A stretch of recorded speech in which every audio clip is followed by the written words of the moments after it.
Hello everyone, welcome to my lecture.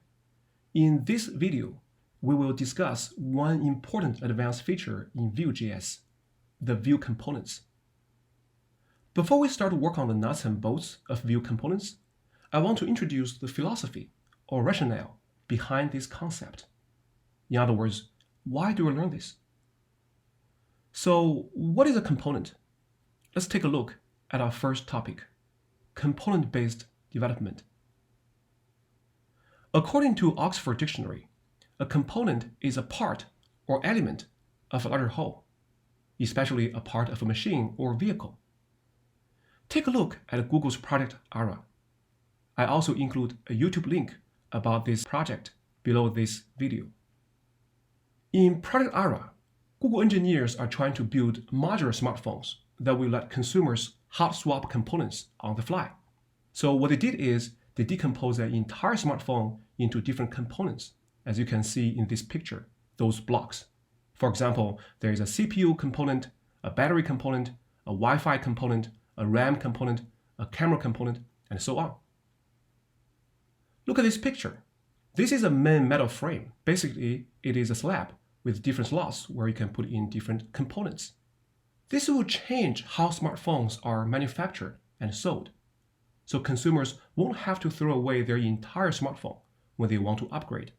They only need to change the components. The basic idea behind Project Ara is to componentize a monolithic smartphone. Componentization is the process of breaking down a monolithic system, in this case a smartphone system, into separate reusable modules or components that can be easily recombined.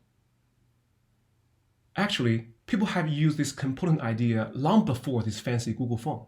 For example, in aircraft industry, if a component of an airplane is found faulty, if it fails, maintenance crew will not fix it on-site in an airport. Instead, they will swap out the faulty component and install a brand new one. The faulty component will then be sent back to the manufacturer for repair. This expedites airplane repairs. Then software people start thinking, can we use this idea in software development?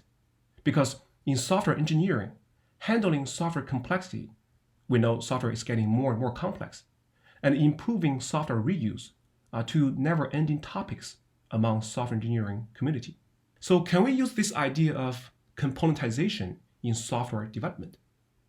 The answer is yes. So that every person or every team is working on one software component. And by combining several different software components together, we can quickly get a new app or a new software product.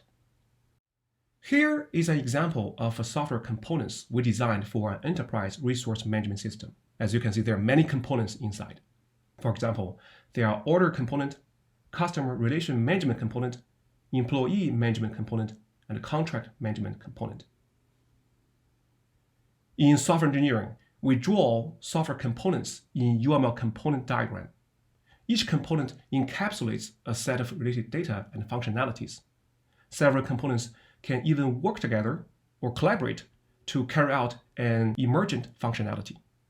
Moreover, we can reuse those components in future projects or even sell them as commercial off-the-shelf or COTS. There are other examples of using components in software. For example, in Eclipse, IntelliJ, or VS Code, there are many plugins. Those plugins are also a form of componentization. So what is a software component? An individual software component is a software package, or it can be a web service, a web resource, or a module that encapsulates a set of related functions and data. Here, I list several advantages of using components in software development. First one is standard. By breaking a software into components, that makes software more fine-grained, so it will be easier to standardize software. Second is divide and conquer, because componentization can help us better handle complexity. Each component is less complex than the original problem.